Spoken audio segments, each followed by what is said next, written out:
Fox Weather Correspondent Robert Ray joining us live from Treasure Island. Robert, good to see you this morning. Definitely a different image. It's gorgeous this morning, but you can still see the scars left behind. Yeah, good morning to you. It is beautiful. White sand beaches, some music in the background as restaurants are beginning to open, and the Gulf of America that looks like a pond in an ice skating rink, guys. But look at the video here on Treasure Island from a year ago, exactly where I'm walking right now. Piles of debris over my head. The businesses that were destroyed by the rushing water from Helene that came in. Anywhere up to 10 feet by some accounts. And right here, Caddy's Restaurant, which is still not open. They are working to get the original restaurant open. And in the meantime, a makeshift outdoor restaurant with a giant tent is over here. But amazing to see the progress in just 1 year.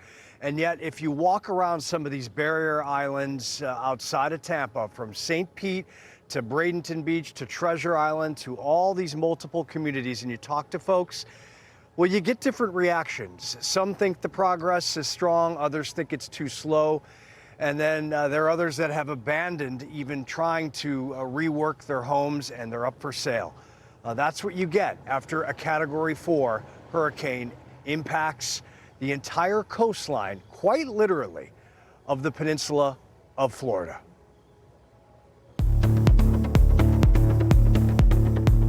Flying the coastline of Florida, the barrier islands off of Tampa just below.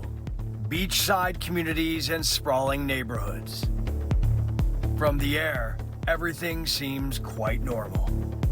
For tourists from around the world, they enjoy beautiful sunsets, boat rides on the Gulf of America, and witnessing the United States Coast Guard in practice operations. At first glance, it's paradise. But 1 year ago, Mother Nature created a hellscape.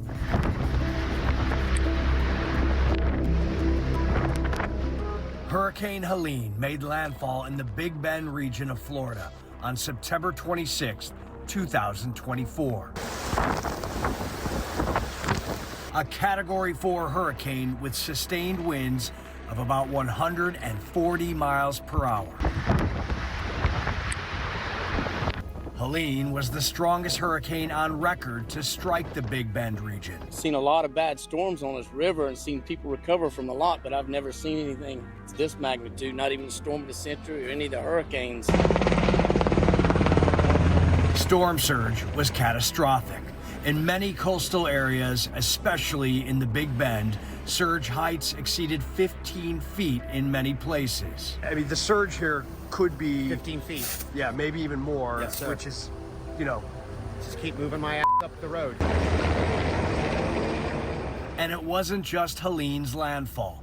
From Fort Myers and Naples that had 4 to 5 feet of surge in spots, to Tampa Bay that posted more than 7 feet, and again to the Big Bend.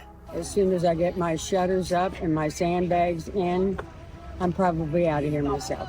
Helene caused billions of dollars of damage in Florida alone, and at least 150 million in agricultural sectors.